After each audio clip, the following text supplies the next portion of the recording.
Hey team, welcome back to another incredible episode of the Intentional Agribusiness Leader Podcast. This is your host, Mark Jewell, and I am very excited to be joined by Corey Scott today. Corey, welcome to the show. Thanks for doing this. Thanks for having me, Mark. Yeah, this is going to be fun. We've already had a nice half-hour conversation before we even jumped into recording this. Lots in common. We know a lot of the same people. I know that the team listening to this show is in for a treat, and you also get the same question that everybody gets. So, what does it mean for you to be intentional? Oh, for me, being intentional means showing up every day. Mm, We're all humans. That doesn't always mean that you're showing up 100%, but you're making a point to show up every day. I love it. I love it. You will have the opportunity to impact people, whether you are doing it directly or passively. People are always watching, right? Mhm. So, how you show up matters. Making a choice in how you show up every day is what intentional means to me. Yeah, that's so good, and it's incredibly poignant considering what's happening in the ag industry as we put this out here right now. We're at least on the agronomy side of things, in an interesting sort of downward cycle. It can be very easy to sort of throw in the towel and not want to show up, or we go through some of those tough seasons. It's still a decision. It's an intentional decision how you show up. 100%. And in Yeah. dairy, if you don't show up, that means the difference between the comfort for a cow or not. Mm-hmm. Whether something eats and makes it to the next day, and Yeah. whether humans eat. Mm-hmm. It's so we have an interesting conversation around here. We're looking for our land. We're looking for some space here, and we're in North Carolina now. We're looking in eastern Tennessee and looking to acquire some acreage. And we talk about things that we'd like to have. My wife is from a non-ag background, and we talk about how great it would be to have some livestock and things like this. And then I say also, like, with the caveat, I said, like with our travel schedule, we need to not only, yes, to whatever we can bring onto our farm and be able to feed ourselves and feed others. And we want to do this. Also, that's going to be another employee for us. Like when you, 100%. well, that's because we go, like we're, I probably sleep in my bed less than 50% of the nights on any given year. And so somebody's got to get up and feed chickens in the morning. Somebody's got to get up and, feed the cattle and make sure everything's alive and healthy and taken care of. And so we go rounds on that. But so now we're excited to not only have livestock, but also another employee. Well, and it's not just any employee, because Right. you're looking for someone that has the same value set that you do and cares about your animals nearly as much as you do, because it's a living being. So Exactly. it's, Exactly. yeah, Well, this is not an open position yet, but there will be an open position for somebody who fits that call description, me. and right. And I think, I mean, we'll hopefully, we'll see, God willing, in a couple of years, when this manifests and takes place, we'll be in an economic position to be able to do that, right, with the business, and be able to have that. Because for me, it's more about providing the experience for my kids, and giving them the experience to to grow up, and hopefully they'll be that employee most of the time. But in our situation, they go back and forth to their mom's house, so it's every other week kind of situation, right? And actually, in 2 years, all but one will be out of high school, so I don't have that Oh my much help goodness. left around. All right, let's enough about that though. Let's get into tell us about Midwest Dairy. So I didn't mention in the beginning, but Corey is the CEO of Midwest Dairy.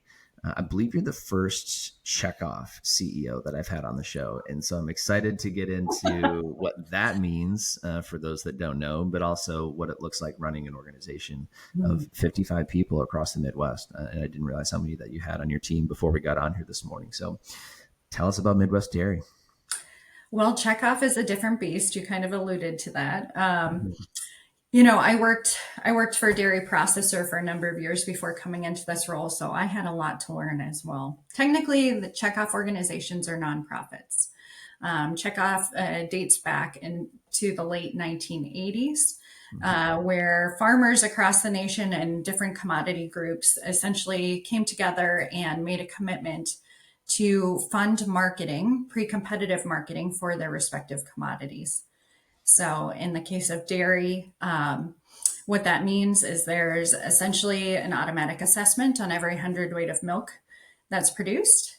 And we're structured in such a way that there is local marketing and promotion, and then there's a national organization. So we are the local organization for a 10-state area in the upper Midwest. We span from Oklahoma all the way up to North Dakota and then over to Illinois.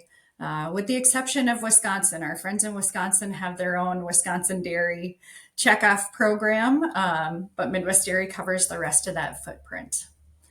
We have about Fantastic. 40 Yeah. million consumers in that footprint. That's one of the fun facts I like to share. And Really? Wow. Yeah. yeah, yeah. So That's a lot of people to market to. it is. It is. Yeah. A lot of people to love dairy. Yeah. Well, and so I'm curious, I'm interested, what, so we eat a lot of cheese around here. That's our main dairy consumption inside our household. We also use a lot of cream in our coffee around here, so we're getting a lot of that. We have a lot of things coming inside the Jewel household on a weekly basis, and this week we have 9 of us in the house. So Wow. we've got a big family, right, with everybody here and significant others and things like that. So we go through a lot. But what kind of demand are you guys seeing? What are we seeing in the market today? What challenges are you encountering? I'm curious from what's the market looking like? So I'll focus a little bit on the consumer interest side of the equation. We can talk about farming if you want to get into that. There's a completely different set of challenges, right? If you remember in the 90s, the Got Milk campaign, we were talking all about fluid milk and how it's good, does the body good, and bone density and all of those great things. The reality is that consumers today are a lot less interested in fluid milk consumption, but you alluded to it, Mark. We love cheese. We love creamers, any creamer. I'm going to level you up, Mark. Get some heavy whipping cream. I'm big. Actually, I am a pro. I'm an advocate. Let's just say this for heavy whipping cream in the coffee anywhere I can get All it. right. When I'm at Caribou, believe it or not, we actually have a Caribou here in North Carolina, right in Chapel Hill, and so I'll go in, and they're one of the grocery chains or coffee chains that actually carries heavy cream in almost every store. And I'm putting a little splash of the heavy cream because I'm a very low carb eater, and that's Mm-hmm. the way I can keep carbs out of my diet. So between that and cheese, I'm covered. I just bought I a whole love bunch it. of cheese this morning. Yeah. I love it. Hmm. So you are actually the model consumer. Consumers today are looking at health and wellness benefits. Protein is having a moment.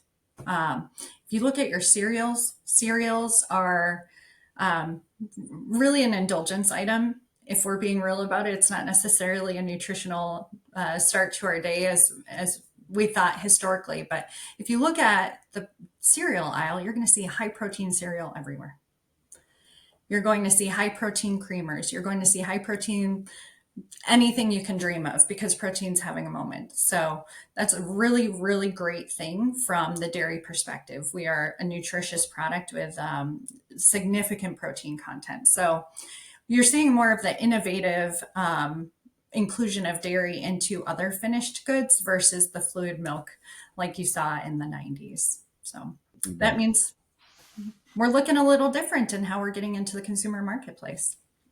Yeah. Well, I mean, it's been great for us. I feel like in our household, we sort of financially have led the charge into the high protein intake, both from meat and cheese. And my wife is from Italy originally, or grew up in Italy, and so we have a lot Oh, of, I call it fancy cheese, you know, different types of dairy, whether it's company sheep or cheese. cows or whatever. But yeah, it comes from all kinds of different species.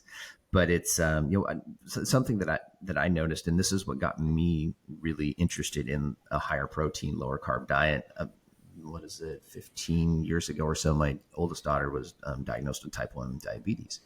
And I could just notice the glucose, the impact of when we would drink milk, right? Just the blood sugar would spike. I'm like, well, we got to even this out. Well, if you are consuming carbs, you can also sort of help to balance that out by eating a protein. Mm-hmm.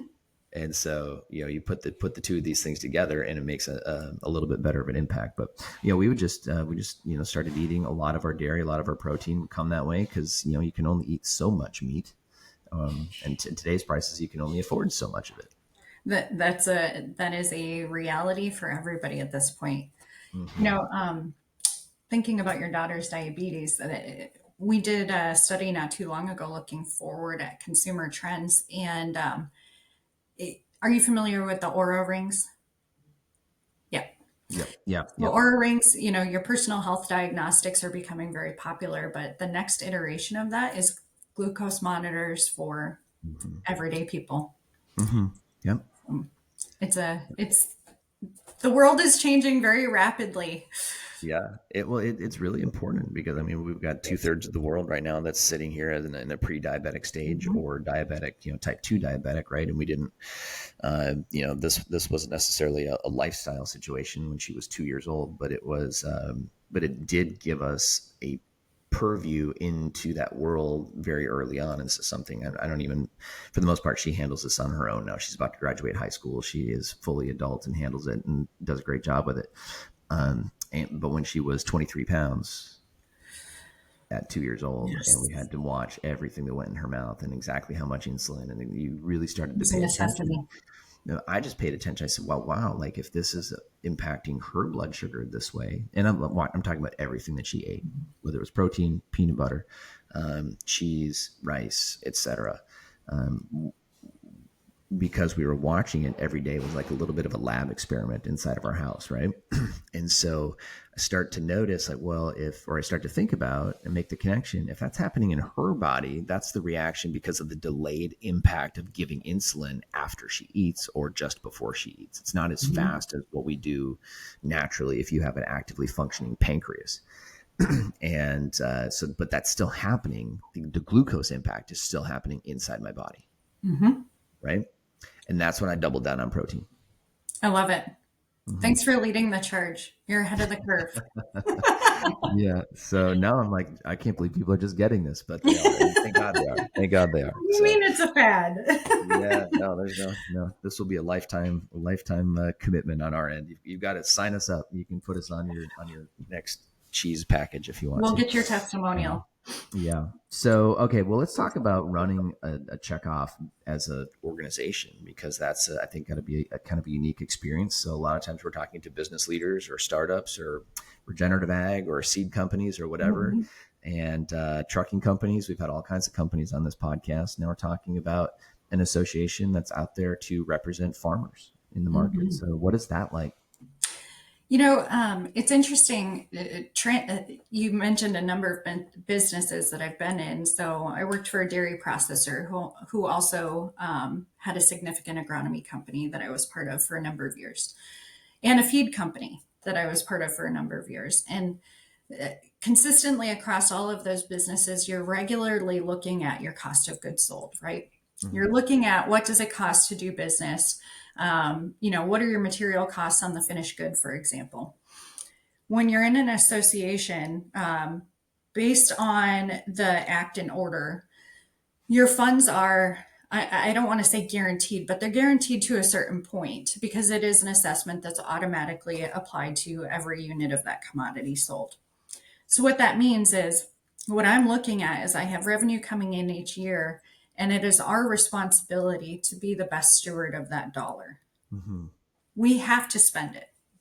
Our intention is to spend it. And the intention behind that is to reach a consumer base in a pre competitive way, to change perception about a product or increase research and the impact of protein on your glucose, for example.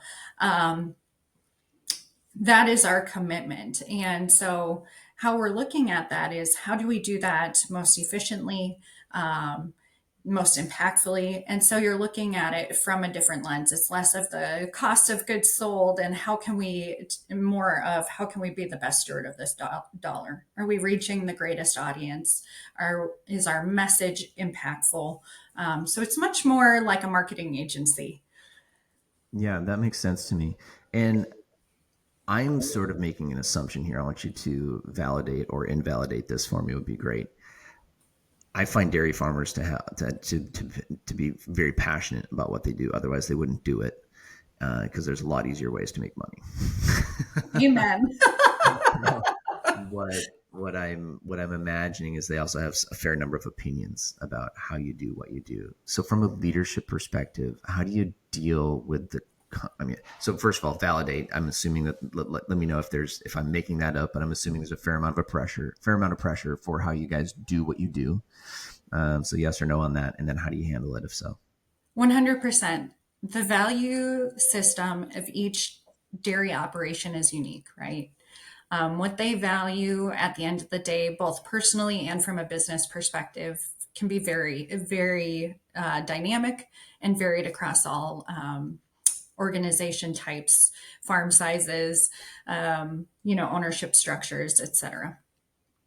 At the end of the day, checkoff exists for one reason, and that's to drive consumption of the product that we're representing. So when I have conflicting values or, intentions from the farmers that we're representing, and when I say conflicting, that's not a bad thing. Just one farmer might value something differently than the other farmer. It's my responsibility to reground them in our purpose. And our purpose is to reach that consumer. Um, Consumers trust farmers. At the end of the day, Mm-hmm. consumers trust farmers. They trust the Mm-hmm. farmer voice. And that's a superpower that all of our dairy farmers possess. So, regrounding them in that superpower that they share and our intention and why we exist on their behalf is how I kind of smooth out the noise of those conflicting desires and wants and wishes. If it doesn't ground back to are we reaching the consumer effectively and moving more product for you, it's not core to our strategy. It's not core to our base, and that helps reduce some of that. Mm-hmm. I'll call it can be white noise. Mm-hmm. Yeah, yeah, that makes sense. So you're really talking about having a North Star, right? And it's like we have a North Star. This is what we're about. This is what we're not Mhm. about, or that easily then disqualifies what we're not about. Yes. Yeah. We're very fortunate to have that. Not Mm-hmm. every business type has so clearly defined a North Star. Yeah. And it's actually unfortunate, and it's something that we coach a lot of our, especially executive coaching clients to work on. We teach something called the three factors, right? And in the three factor model, as a leader, factor number one is the attractor factor. And so, as the leader, it's an exercise. It takes a whole quarter to go through and define who are you not, what will you tolerate, what will you not tolerate at the core of it, right? There's Mhm. more than that because it takes several months to go through.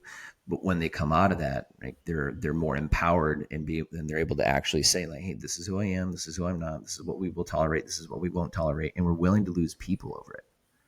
100%. And I wish That's more hard. leaders would get it. Yeah, yeah, big time. Hmm. Yep, That's hard. yep.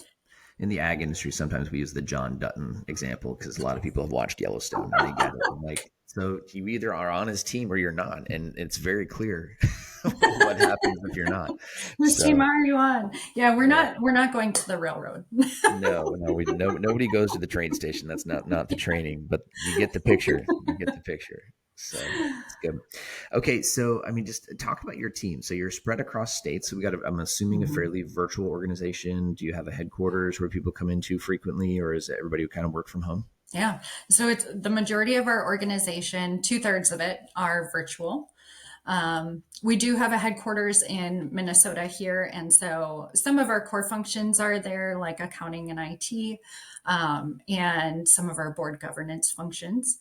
But the majority of our staff, the intention is that we're reaching the marketplaces, like the core consumer marketplaces across our 10-state area. So that's, Minneapolis, Chicago, Tulsa, Kansas City. Think about those major metros. So that requires that we have staff in those vicinities. We also have farmers spanning the whole 10-state area. So we also have farmer relations that are spread all across the states. And it's interesting when you look at my staff, we're very dynamic. We have expertise in reaching specific consumer audiences like health and wellness professionals, um, those that are leaders in the sustainability space, for example, or have influential voices in sustainability policy. We don't do policy work, but it's a little bit like, have you ever seen the movie The Americans, Mark, with the embedded spies? You Yeah, maybe yeah, haven't. yeah. I know what you're talking about. Yep. Okay. Hmm. So we're developing these secret dairy advocates all over our footprint, and they Hmm. infiltrate their networks and share the goodness of dairy. So that requires a pretty dynamic skill set from my staff. Um, and the same staff that are working with our farmers are not often the same staff that are working with our consumer base. Yeah, very good, very interesting. How do you keep a largely virtual organization like that kind of glued together? What's the culture like in a space like this? Yeah, connectivity. You have to have the tools, right? So I think COVID did us some great things in the technology space. So you have the tools to facilitate it, but you started this conversation with intention, and intention matters.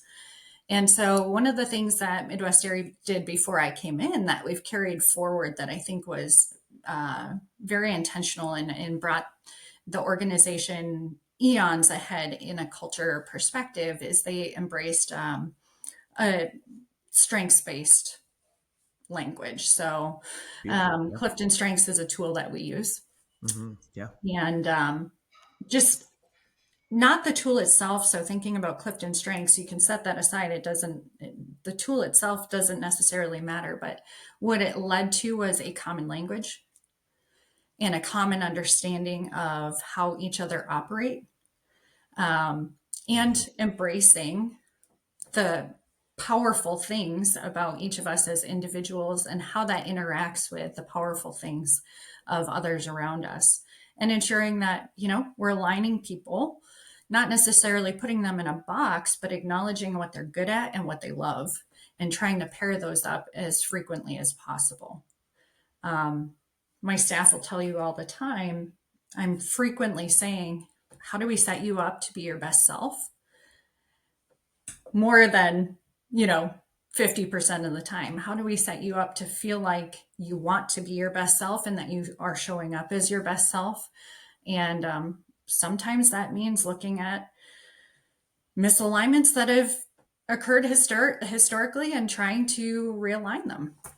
Yeah, of course. Makes sense. Love the strengths approach. I think it's great to just, I don't care what assessment tool you use, as long as it's easy to understand and people get it. So that we do have that common language to come Mhm. back to. Yeah. That's a really important piece. We get a lot of that with our thriving leader clients that have been with us for a long time.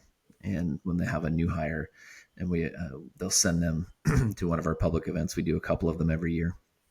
Next one, by the way, is January 27th and 28th in Nashville. So make sure everybody gets signed up. Um, but so what happens is that new hire is there for maybe 6 months, right, before they get a chance to come Mhm. to the event. We're going to do it a couple times a year for our public events, and they'll start to hear us teach the frameworks. And then at a break or at lunch, somebody will come up and be like, "Man, I heard John using this. Like now I know where the language comes from. Like I heard him using that." So that's cool because when you, as a leader, and the reason I share that is for context, so that leaders understand. Like when you have common language and like common things that matter for how you communicate or what you're communicating or whatever, people catch on to that. You don't think about it, but often when it comes to building culture, we say more is caught than taught, right? And Yes. so they see the way that you're implementing these things, and so when you make those intentional investments, like a Strengths Finder, we use a tool called Strengths Scope, which is sort of similar but a little bit different type of an assessment. It gives people something to lean into, and gives them a common way to solve conflicts and work through problems together and help each other. So love that approach. That's good. What tech stack are you guys using? Is it email and text and phone, or do you use a Great Slack question. channel, or what's your, yeah?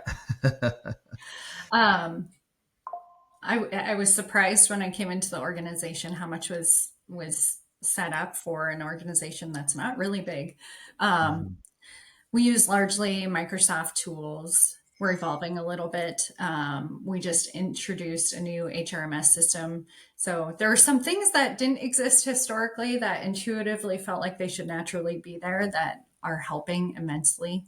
We're bringing into the organization a new training and development and platform, which I am so excited about because it gives a little bit more, you know, we have active training and development. That's a new introduction I brought into the organization, but it also gives a passive platform for people to use. So mostly Microsoft oriented to answer your question in a simple manner.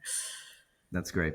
Yeah. I'm always curious. I think people need to know and pay attention and be intentional about the tools that they're using for, especially when you're communicating across big Mm-hmm. spans of geography and not seeing each other on a frequent basis and things Mm-hmm. like that. Do you guys have a cadence for getting together, like once a year, twice a year, several times? Yes. So each of our teams kind of have their own individual cadence. Of course, there's team culture within our sub teams, but we do an annual all staff meeting. But we also we virtually convene each month for an all staff, and it's less the executive talking heads and more of a peer sharing opportunity. So it's structured to be kind of iterative with a little bit of structure behind it. Um, Go ahead. I'm No, sorry. that's great, and I think it's a a recommendation always just like have some sort of a cadence, something that people can look forward to, something that they know is coming, and then just and do it really well. Mm-hmm. You know, Yep, we're so trying. We're trying to do it better. One thing that I introduced that I think has made a little bit of a difference, unexpected difference, is my board has expectations of communication as well, right? So about every 2 weeks, I'll send an ad hoc email to the board direct from my email itself, and just give a hey, here's what's happening, whether it's internal to Midwest area or at the national federation level. And what I've started to do is we take those board emails and we share them with staff too. And I think the staff understanding like what we're celebrating from their wins, because oftentimes I'm celebrating wins of individuals or projects that have been completed. I think them seeing those wins has been really good for morale. And also, there's some things I share with the board that when the staff see it, they're getting a peek behind the curtain that they wouldn't normally get. that's really good. I think being able to hear from what's coming from the board so that they're understanding the decisions and directives that are being implemented is really, really important. I love that.